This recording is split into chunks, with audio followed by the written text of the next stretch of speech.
Welcome back to the Padilla Family Homestead. Today I am walking you through how to make one of our fall favorite oatmeals, and that is apple pie oatmeal. So I'm going to be taking you into the kitchen. There's a lot of stuff going on in the house right now, so I'm going to do some voiceover instructions for you, showing you what I'm doing and how to make it. It's very basic. I made this apple pie filling in the fall of last year, and this looks delicious. So join me as we make this, and then we'll go over how it tastes. Okay, so we are in the kitchen ready to go. I have my pot on the stove.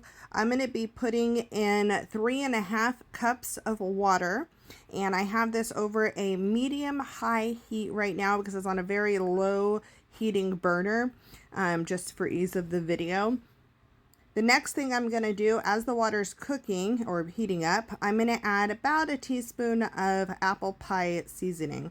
I let this cook in there and mix through the water and flavor the water so that way it's ready for the oatmeal. I'm doing 2.5 cups of oatmeal. Now I am used to doing quick oats, and this was not quick oats.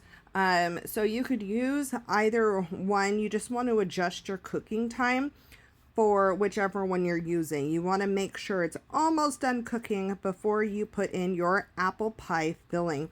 Now I canned some apple pie filling back in October of 2022, so last year.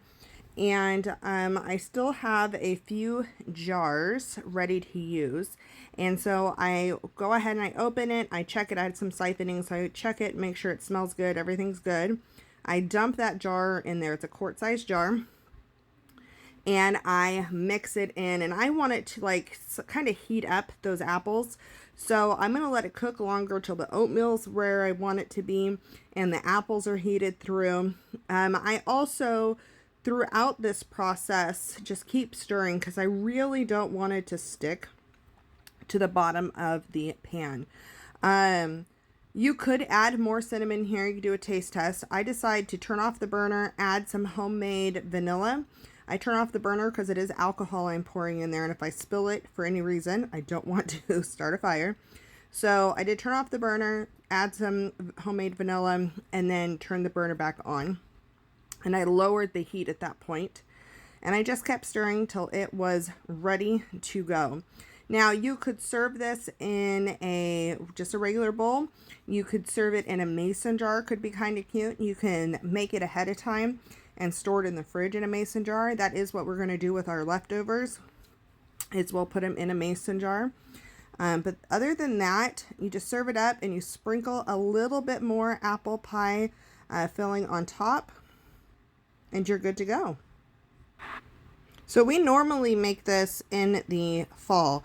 We're doing it right now because my mom is in town and we want her to be able to experience it and taste it. But man, the house smells so good of yummy baked goods.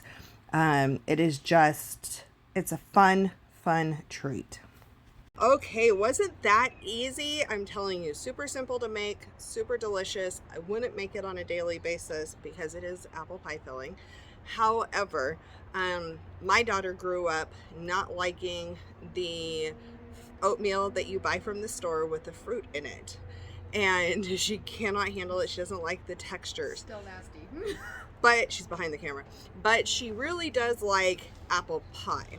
That is like one of the pies that she loves. And so when we learned to make apple pie filling, she was super excited, and we wanted to use it in all kinds of different things because the apples hold their texture. So even heating it up in the oatmeal, it tastes delicious and it has good texture. So It's not like slimy, it's like still crisp and crunchy. With all the actual apple flavor, not whatever fakeness is in the store. That's good. I probably used a little too much vanilla extract, or I didn't let it cook out long enough. I still feel a little bit of the alcohol-y flavor to it, but it's good, very good. So this fall as you're making apple pie filling, or maybe you have apple pie filling. Maybe you want something special for breakfast. This is a fun one.